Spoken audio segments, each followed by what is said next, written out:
السلام علیکم ورحمۃ اللہ وبرکاتہ۔ الحمد للہ وکفی وسلام علی عبادہ الذین اصطفی، اما بعد فاعوذ باللہ من الشیطان الرجیم، بسم اللہ الرحمن الرحیم۔ قل یا عبادی الذین اسرفوا علی انفسہم لا تقنطوا من رحمۃ اللہ ان اللہ یغفر الذنوب جمیعا انہ هو الغفور الرحیم۔ صدق اللہ العظیم۔ میرے محترم بزرگوں، نوجوان ساتھیوں، اللہ تبارک و تعالیٰ کا بے انتہا فضل و کرم ہوا کہ اللہ تبارک و تعالیٰ نے جمعہ کی نسبت سے تھوڑی دیر بیٹھ کر اللہ اس کے رسول صلی اللہ علیہ وسلم کی باتیں سننے اور سنانے کا موقع دیا۔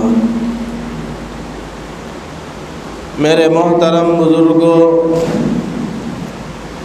رمضان المبارک کی آمد ہے، اس لیے ہم لوگوں کو رمضان کا استقبال کرنا چاہیے۔ رمضان کے استقبال میں سے سب سے اہم اور ضروری بات یہ ہے کہ ہم گناہوں کو چھوڑنے والے بن جائیں، گناہ اور معصیت سے اپنے آپ کو بچانے لگیں۔ بنی اسرائیل کے ایک گنہگار شخص کا واقعہ بہت مشہور ہے۔ بنی اسرائیل میں حضرت موسیٰ علیہ السلام کا زمانہ تھا۔ ایک شخص جو بہت بڑا گنہگار تھا، لوگ اس کی گناہ کی وجہ سے، اس کی بدعمالیوں کی وجہ سے اس سے نفرت کرتے تھے۔ کئی مرتبہ اس کو تنبیہ کی گئی، گناہ سے باز رہنے کے لیے ڈرایا اور دھمکایا بھی گیا، لیکن وہ گنہگار اپنے گناہوں سے باز نہیں آیا۔ ایک مرتبہ محلے کے سارے لوگوں نے مل کر اس کو مار پیٹ کر کے علاقے سے دور ایک جنگل میں پھینک آیا۔ جب وہ شخص تھوڑی دیر کے بعد ہوش میں آیا اور اپنی آنکھیں کھولا تو دیکھا کہ نہ داہنی طرف کوئی ہے، نہ بائیں طرف کوئی ہے، نہ سامنے ہے نہ پیچھے کوئی نہیں، کوئی پرسان حال نہیں، کوئی دیکھ ریکھ کرنے والا نہیں، کوئی مددگار نہیں۔ اس کی نگاہ آسمان کی طرف اٹھی، آسمان کی طرف غور کیا اور دیکھا تو دل سے کہا کہ اللہ، میں بہت بڑا گنہگار ہوں، لوگوں نے مجھے گاؤں سے، آبادی سے نکال کر یہاں لا کر کے پھینک دیا ہے، اور کوئی میرا پرسان حال بھی نہیں، کوئی مددگار بھی نہیں ہے۔ اے اللہ، اب تو ہی میرا سب کچھ ہے، تو ہی مددگار بھی ہے، تو ہی مالک بھی ہے، تو ہی سب کچھ ہے۔ اے اللہ، میرے گناہ کو معاف کر دے۔ ایک ایسا انسان جو زندگی بھر گناہ ہی کرتا رہا، آخری وقت میں جب لوگوں نے آبادی سے نکال کر جنگل میں پھینک آیا، اب اس کے دل میں احساس ندامت پیدا ہوا۔ اس نے اپنے گناہوں پہ ندامت کے آنسو بہائے اور اللہ کے سامنے گرایا، کہا کہ اللہ مجھے معاف کر دے۔ یہ کہنا تھا کہ اس کی روح پرواز کر جاتی ہے۔ اللہ تبارک و تعالی حضرت موسیٰ علیہ السلام کو وحی فرماتے ہیں کہ میرا ایک بندہ جنگل میں پڑا ہوا ہے، وہاں جا کر کے اس کو لایا جائے اور نہلا دھلا کر کے اس کی نماز جنازہ پڑھی جائے۔ اور پھر اللہ نے حضرت موسیٰ علیہ السلام سے یہ بھی کہا کہ جو اس کی نماز جنازہ میں شریک ہوگا ان سب کے گناہ کو بخش دیا جائے گا، معاف کر دیا جائے گا۔ ایک گنہگار جب سچے دل سے توبہ کرتا ہے تو اللہ تبارک و تعالیٰ اس کے گناہوں کو معاف کر دیتا ہے۔ ہم آپ یہ سمجھتے ہیں کہ ہم تو زندگی میں بے شمار گناہ کیے، رات و دن اللہ کی نافرمانی کرتے رہے، ہمیں اللہ کہاں معاف کرے گا؟ یہ شیطان ہمارے دلوں میں ڈالتا ہے۔ جب ہم توبہ کے لیے آگے بڑھتے ہیں تو شیطان کہتا ہے کہ تم نے تو بڑا گناہ کیا ہے، تم بڑے گنہگار ہو، توبہ کرنے سے کیا فائدہ ہوگا، اللہ تمہارے گناہوں کو معاف نہیں کرے گا۔ یہ بات دلوں کے اندر ڈالتا ہے اور انسان توبہ کرنے سے رہ جاتا ہے۔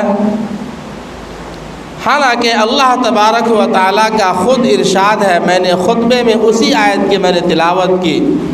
اللہ فرماتا ہے قُلْ يَا عِبَادِيَ الَّذِينَ أَسْرَفُوا عَلَىٰ أَنفُسِهِمْ لَا تَقْنَطُوا مِن رَحْمَةِ اللَّهِ إِنَّ اللَّهَ يَغْفِرُ الذُّنُوبَ جَمِيعًا إِنَّهُ هُوَ الْغَفُورُ الرَّحِيمُ۔ اللہ فرما رہا ہے کہ اے پیغمبر صلی اللہ علیہ وسلم، آپ کہہ دیجئے لوگوں سے، یا عبادی الذین، اللہ کہہ رہا ہے میرے بندے، بہت پیار سے، اے میرے بندے، یا عبادی الذین، اے میرے بندے، الذین اسرفوا علی انفسہم، جنہوں نے گناہ کر کے اپنے اوپر ظلم کیا ہے، گناہ کرتے کرتے اپنے نفس کو گناہ کا عادی بنا دیا ہے۔ الذین اسرفوا علی انفسہم لا تقنطوا من رحمت اللہ، تم اللہ کی رحمت سے مایوس مت ہونا۔ لا تقنطوا من رحمت اللہ، تم اللہ کی رحمت سے کبھی مایوس مت ہونا۔ ان اللہ یغفر الذنوب جمیعا، بے شک اللہ تعالیٰ تمہارے سارے گناہ کو معاف کر دے گا۔ ان اللہ یغفر الذنوب جمیعا، اللہ تمہارے پورے گناہوں کو، سارے گناہوں کو معاف کر دے گا۔ انہ هو الغفور الرحیم، بے شک وہ معاف کرنے والا، رحم کرنے والا ہے۔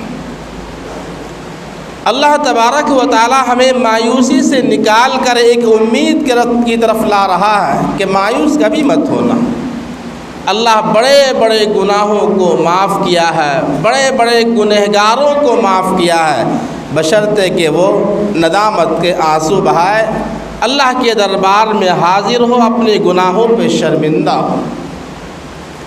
قرآن پاک کی دوسری آیت ہے، اللہ کا ارشاد ہے وَإِنِّي لَغَفَّارٌ لِمَن تَابَ وَآمَنَ وَعَمِلَ صَالِحًا ثُمَّ اهْتَدَىٰ، بے شک میں غفار یعنی معاف کرنے والا ہوں۔ وَإِنِّي لَغَفَّارٌ، بے شک میں معاف کرنے والا ہوں، لمن تاب، اس شخص کو جس نے توبہ کیا، وآمن وعمل صالحا، اور ایمان لایا اور عمل صالحہ کرتا رہا، اچھے اعمال کرتا رہا، ثم اهتدى، تو وہ ہدایت پا گیا، وہ ہدایت پر ہے۔ گناہ ہر کسی سے ہوتا ہے، انسان خطا اور نسیان سے مرکب ہے، غلطیاں ہونا ہی ہونا ہے، لیکن غلطی ہو جانے کے بعد توبہ کر لے اور اعمال صالحہ کرتے رہے تو ایسا انسان ہدایت پر ہے، ایسا انسان راہ یاب ہے، ایسا انسان کامیاب ہے۔ ایک صحابی گزرے حضرت طلحہ ابن عبید اللہ، وہ ایک واقعہ بیان کرتے ہیں کہ کسی گاؤں سے 2 آدمی حضور کی خدمت میں حاضر ہوا۔ دونوں اسلام کے دائرے میں داخل ہوئے۔ ان میں سے ایک آدمی وہ تھا جو بہت زیادہ محنتیں کرتا تھا اور ایک تھوڑا کم محنت کرتا تھا عبادات کے اعتبار سے۔ ایک شخص وہ تھا جو زیادہ محنت کرتا تھا اور ایک شخص وہ تھا جو کم محنت کرتا تھا۔ ایک شخص جو زیادہ محنت کرتا تھا، ایک موقع پر جنگ کا اعلان ہوا تو اس جنگ کے اندر وہ شریک ہو گئے اور شریک ہو کر جنگ کرتے کرتے اللہ کے راستے میں شہید ہو گئے۔ دوسرا وہ شخص جو کم محنت کرتا تھا، 1 سال کے بعد یعنی اپنے ساتھی کے شہید ہونے کے 1 سال کے بعد وفات پایا۔ حضرت طلحہ ابن عبید اللہ رضی اللہ تعالی عنہ خواب دیکھا۔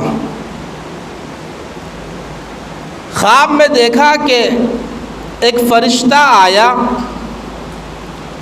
اور وہ فرشتہ اس شخص کو جو 1 سال کے بعد وفات پایا ہے اس سے کہا کہ چلو جنت میں چلو، اس کو پکڑ کے جنت میں لے گئے۔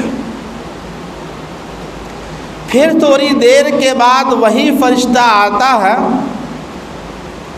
اور اس شخص کو جو اللہ کے راستے میں جنگ کرتے کرتے شہید ہو گیا تھا اس کو کہا کہ تم بھی اب جنت میں چلو۔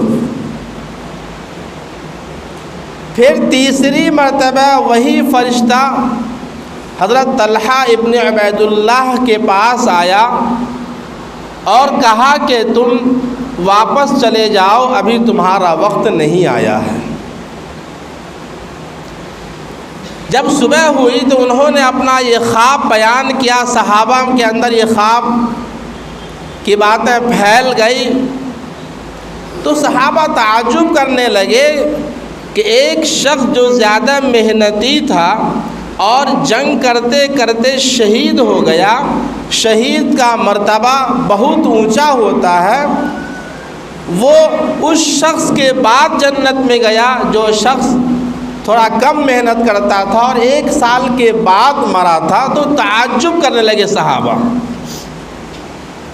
ہونا تو یہ چاہیے تھا کہ جو شہید ہوئے پہلے وہ جنت میں جاتے اور جو 1 سال کے بعد وفات پائے بعد میں وہ جنت میں جاتے۔ چنانچہ یہ بات حضور کے دربار تک پہنچ گئی۔ صحابہ نے آپ سے بیان فرمایا اور تعجب کا اظہار کیا کہ ایسا کیسا ہوا، شہید ہونے والا شخص بعد میں جنت میں گیا اور 1 سال کے بعد وفات پانے والا شخص پہلے جنت میں چلا گیا۔ اس موقع پر نبی پاک صلی اللہ علیہ وسلم نے ارشاد فرمایا کہ اس میں تعجب کی کون سی بات ہے؟ کیا تمہیں نہیں پتہ ہے کہ اس شخص نے مکمل 1 سال مزید زندگی پایا اور پھر اس 1 سال کے مکمل زندگی میں رمضان کو پایا۔ 1 سال تک وہ سجدہ کرتا رہا، نمازیں پڑھتا رہا اور پھر رمضان المبارک کو پایا اور رمضان المبارک کے مہینے میں عبادت کیا، روزے رکھا۔ اس لیے وہ شخص جو بعد میں فوت ہوا تھا وہ پہلے جنت میں گیا۔ اس حدیث سے اعمال کی اہمیت کا پتہ چلتا ہے کہ انسان جتنی لمبی عمر پائے تو اس کے اعمال میں اضافہ ہوتا ہے، بڑھوتری ہوتی ہے، اور خصوصاً کوئی رمضان کو پالے تو رمضان کے اعمال کرتے کرتے اس کے نام اعمال کے اندر نیک اعمال کا ایک ذخیرہ جمع ہو جاتا ہے، جس کے نتیجے میں اللہ تبارک و تعالیٰ اسے پہلے جنت میں داخلہ عطا فرماتا ہے اس سے پہلے مرنے والے انسان کے مقابلے میں۔ میرے محترم بزرگوں اور دوستو، شہید کا مقام بہت بلند ہے، بہت اونچا ہے۔ اس واقعے سے یہ نہ سمجھیں کہ شہید کا مقام نیچا ہے۔ یہاں پر اس حدیث کے ذریعے سے ہمیں یہ پیغام دیا گیا ہے، یہ تعلیم دی گئی ہے کہ اعمال کرتے رہا کرو، اعمال جتنا زیادہ ہوگا ہم اللہ سے اتنا ہی زیادہ قریب ہوں گے اور جنت سے اتنے ہی زیادہ قریب ہوں گے۔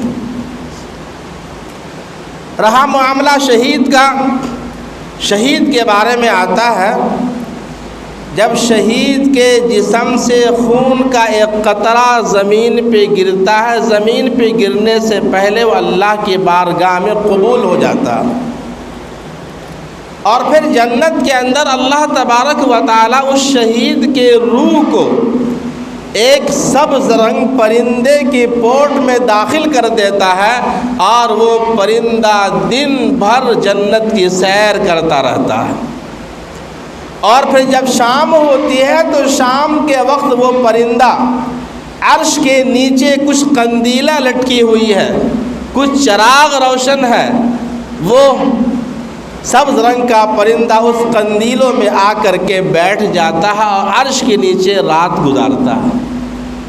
تو شہید کا مقام بہت اونچا ہے۔ ایک موقع پر صحابہ نے حضور سے سوال کیا کہ خوش نصیب انسان کون ہے؟ خوش نصیب انسان کون ہے؟ تو حضور نے فرمایا من طال عمرہ وحسن عملہ، جس کی عمر لمبی ہو اور اس کے اعمال اچھے ہوں۔ خوش نصیب انسان وہ ہے جس کی عمر لمبی ہو اور اس کے اعمال اچھے ہوں، تو ایسا انسان خوش نصیب ہے۔ اللہ تبارک و تعالی ہمیں لمبی عمر عطا فرمائے، لمبی عمر کے ساتھ ساتھ حسن عمل کی بھی توفیق عطا فرمائے، اچھے اعمال کی توفیق عطا فرمائے، تو ہم خوش نصیب انسانوں میں ہمارا شمار ہوگا۔ پھر صحابہ نے پوچھا کہ محروم انسان کون ہے؟ تو فرمایا کہ جس کی عمر لمبی ہو اور عمل برا ہو۔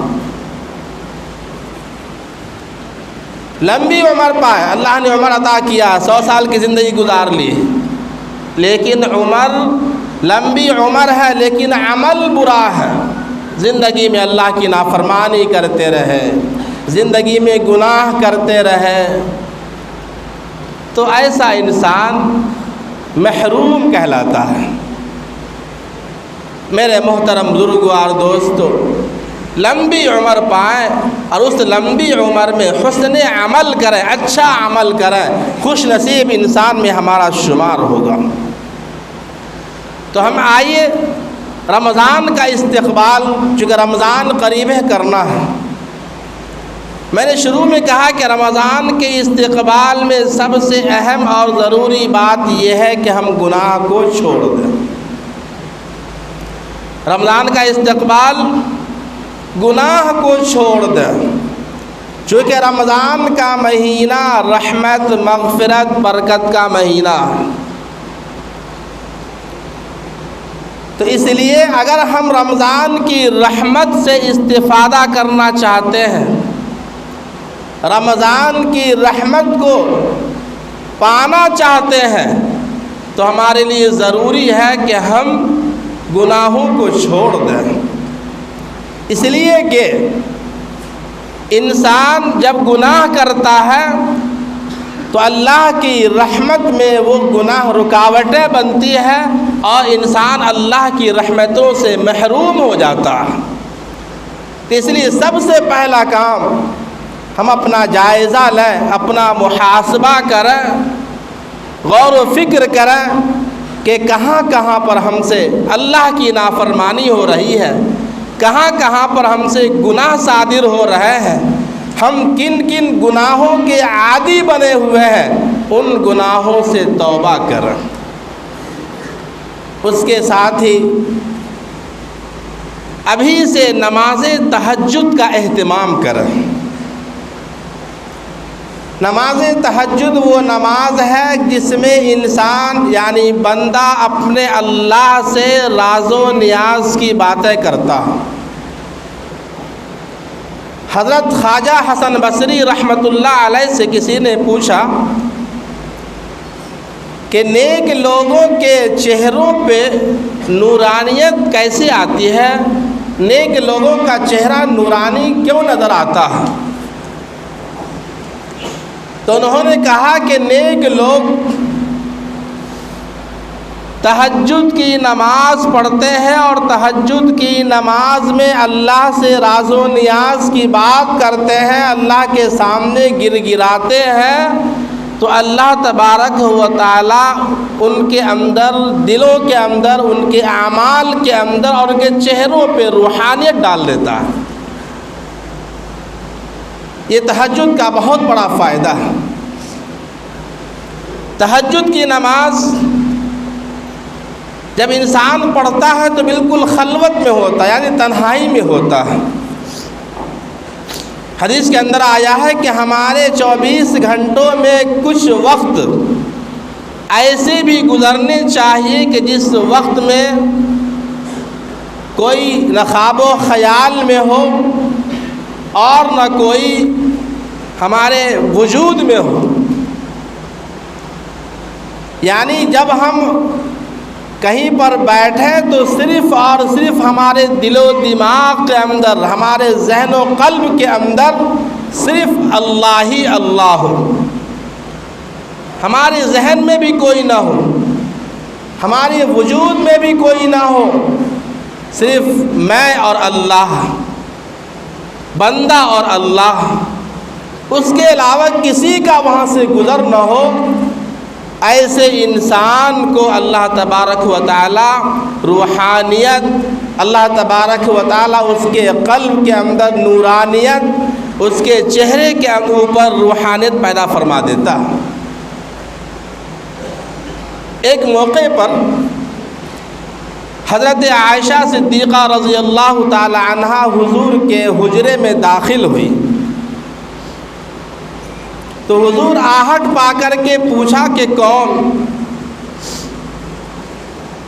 حضرت عائشہ نے کہا کہ میں عائشہ۔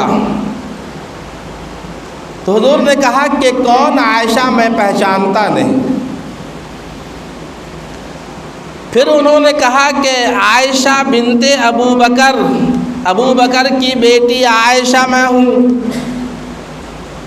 حضور نے کہا کون ابو بکر؟ میں پہچانتا نہیں۔ حضرت عائشہ خوف زدہ ہو گئی اور وہاں سے واپس چلی گئی۔ جب صبح کا وقت ہوا تو حضرت عائشہ نے حضور کو عام حالت میں پائی تو حضور سے کہا کہ آپ رات کے وقت مجھے پہچاننے سے انکار کر دیا تھا، میں نے اپنے ابا کا حوالہ دیا تو ان کو بھی آپ پہچاننے سے انکار کر دیے۔ تو حضور نے فرمایا عائشہ، کچھ گھڑیاں ایسی ہوتی ہیں کہ جس گھڑی کے اندر جبرائیل اور میکائیل کا بھی گزر وہاں سے نہیں ہوتا ہے، میرے سامنے سے نہیں ہو پاتا ہے، تم کیا چیز ہو؟ یعنی کچھ کیفیت اور کچھ وقت ایسے ہوتے ہیں جس وقت اللہ اور اس کے رسول کا ایک خاص تعلق ہوتا ہے، اس وقت اگر جبرائیل اور میکائیل بھی وہاں سے گزر گئے تو اس کو نہیں پہچان پاتے ہیں۔ ایسا گہرا تعلق، ایسا ایمانی تعلق، اتنا مضبوط تعلق اللہ سے، اللہ کے رسول کا ہوتا ہے کہ اس وقت کسی کو پہچان بھی نہیں پاتے ہیں۔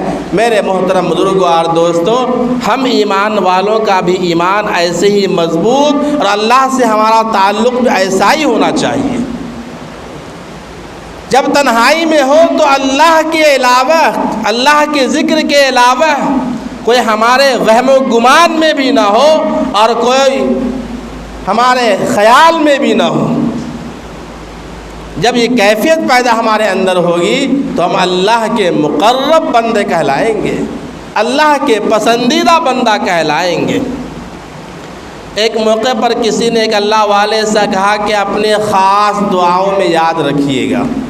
لوگ کہتے ہیں نا کہ اپنی خصوصی دعا میں یاد رکھیے گا، خاص دعاؤں میں یاد رکھیے گا۔ تو اس اللہ والے نے کہا کہ خاص دعا یعنی تہجد کے وقت جو دعا ہوتی ہے وہ خاص دعا ہوتی ہے، خصوصی دعا ہوتی ہے۔ تو اس اللہ والے نے جواب دیا کہ خاص دعا کے وقت لعنت ہو ایسی دعا پر جس وقت تمہاری یاد آ جائے۔ یعنی خاص دعا جو تہجد کا وقت ہے اس میں صرف اور صرف اللہ کی یاد آتی ہے، اللہ ہی کو یاد کرتے ہیں، اور کسی کا خیال آ جائے اور کسی کی یاد آ جائے تو ایسی خاص دعا، ایسی خاص وقت پہ اللہ کی لعنت۔ میرے محترم بزرگوں اور دوستو، وقت ہو چکا ہے، مختصر یہ کہ رمضان کی آمد ہے، ہم اس کی تیاری کے لیے اپنے آپ کو کمر بستہ ہو جائیں۔ سب سے پہلا کام توبہ استغفار کریں اور اس کے بعد عمل صالح کے لیے، اچھے اعمال کے لیے کمر بستہ ہو جائیں، تیار ہو جائیں۔